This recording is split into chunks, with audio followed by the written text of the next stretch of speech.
Well, if you believe the statistics, unemployment is about as low as it can get. The stock market is enjoying a record bull run. The dollar is stronger than ever, and their president is intent on showing the rest of the world who's boss of the planet. So things seem to be going pretty well for the US right now. So is Donald Trump good or bad for America? That's what we look at today on the Debunking Economics podcast. Well, the US, it seems, is the only country in the G7 to see economic growth accelerate right now, presumably the result of at least partially, of the tax cuts he's introduced. But at the same time, there's massive protectionism going on, and that could be getting even more stringent unless some deal is struck with China. And what sort of deal would that be? Whatever it is, it has to be one where the US wins and China gives ground. Is that really going to happen? So Professor Steve Keen is with me, as usual, on the Debunking Economics podcast. I mean, does he have a case about China, Steve? I mean, first, for manipulating their currency and making their exports cheaper, but also this whole thing about stealing intellectual property as well, taking other ideas and then making them cheaper in China. That seems to have been the way they've been operating. But I mean, also generally, just the fact that there's this massive trade imbalance. So does he have a point? Yeah, he has got a valid point. But again, let's put this in history and go back a bit, because if you don't understand the context, you can't see why the current situation has evolved. And nobody worried about China international trade under Mao Zedong, because it was all caught up in this, the centrally planned economy, with all the terror that goes with that. And all the failures that occurred as well. So the Great Leap Forward was a disaster that ended up melting down large amounts of existing iron ore and trying to, not iron ore, but iron structures, and trying to send it into blast furnaces all over the country, massively inefficient, massively polluting, the huge famines and so on and so forth. Then you have Deng Xiaoping coming in, I think it was 1977, and overthrowing the Gang of Four, including Madame Mao's widow, and saying that it didn't matter. I think Deng's basic slogan was, it doesn't matter whether the cat is black or white so long as it catches mice. And so, in other words, forget about whether you're talking socialism or capitalism, let's just get something which changes and grows. And the initial idea was to have all these communes start becoming exporters from each of their little communes. So I went to one commune in Sichuan province, and they were explaining how they were making furniture, and they dramatically increased their furniture output over about a 2 or 3 year period. Like, I think about a 200 or 300% increase in their production. And I was looking at this, and it was a model commune, the usual approach that was taken in the communist days. So get one particular place to work on it, and then you all learn from Potemkin or whatever it might be. So this was learned from this province in Sichuan. And I asked them, how did they manage to achieve the sales? Now, quote unquote, after the translation, I was told that we sent out propagandists. Is that another word for salespeople? Yes, indeed. I think it's a much more accurate one.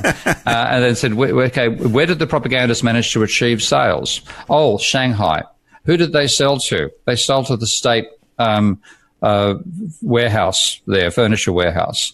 I said, okay, putting all this together, what it means is the reason you've been able to massively expand this single commune's output is that you've, because it's going through the Communist Party state structure, somebody in Shanghai has been told to buy the output of this place no matter what they can produce. So there's limitless demand for this individual commune, and it looked like it's fabulously productive.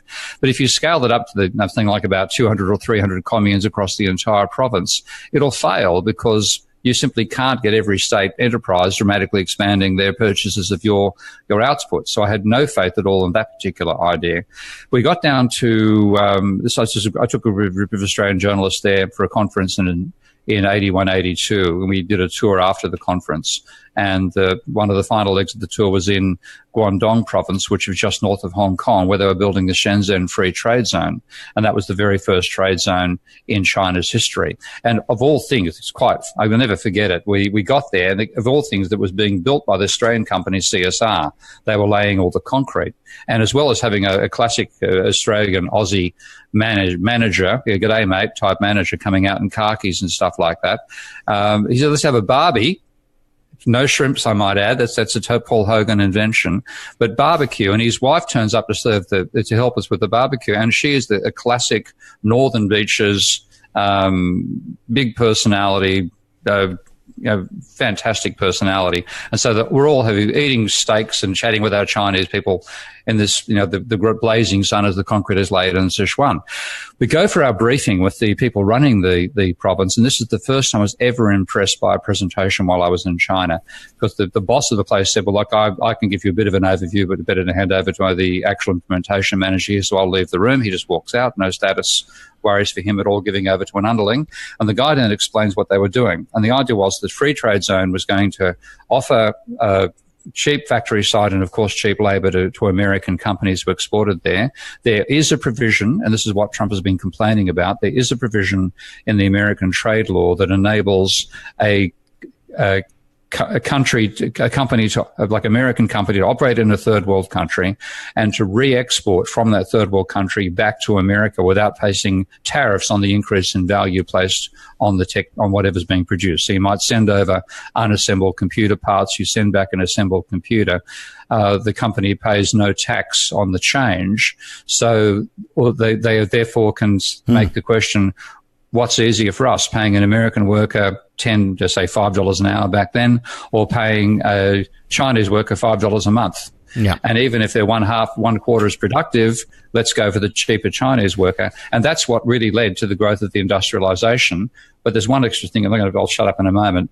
One extra thing that occurred as well as saying that, they said you must have a Chinese partner, and within 5 years, the Chinese partner has to own 50% of the business, irrespective of the capital that Chinese partner started with. Yeah. Now, you just think... And then you're giving away all of your intellectual property in that process, which is the other thing. But it's not that. You think about what must be the difference in wage costs for an American corporation to find that an attractive deal.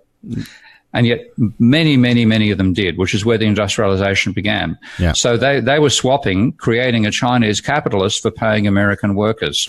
Well, and that's been successful. Well, the scenario you were describing where you had these, these vast warehouses of, the state had bought of furniture or whatever it may be. I mean, I guess export markets now, provide an outlet for that's the limitless thing. That's right. And it's so long as it's sold cheap. And that's, that's been the problem, hasn't it? That the China has sold stuff cheap.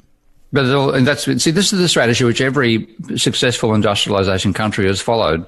That they have grown a local industry by restricting imports into that industry and building up their own domestic alternatives and then exporting them later. They've run a trade surplus. This is the case in countries like Japan, Korea, now China as well. They finance their growth by reinvesting that trade surplus. And that's an essential part of what they were doing at that stage.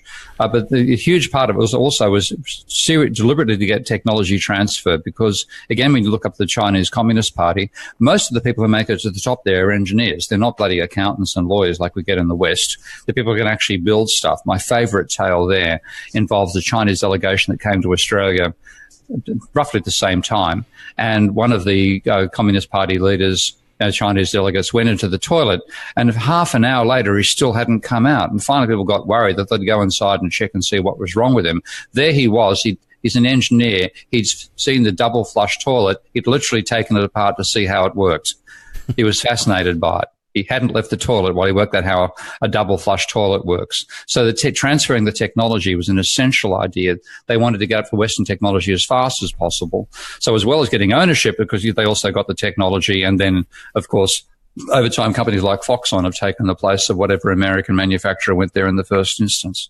Well, who will win this battle for trade between China and the United States? And how well is Donald Trump really doing? In the full-length version of this interview, Professor Steve Keen really describes the U.S. as a Mad Max economy right now. It's doing well, but it probably won't last. Listen to the full version of the podcast to discover why, and you can listen in full by subscribing to this podcast at debunkingeconomics.com. Choose one of the subscription options from the right-hand side on the website, or by becoming a supporter of Steve Keen on Patreon. Go to patreon.com/Prof. Steve Keen. If you provide $10 or more support per month for all his work into economics research, then you will be able to listen to this in full and all the other podcasts in this series, which is one a week. For you to listen to.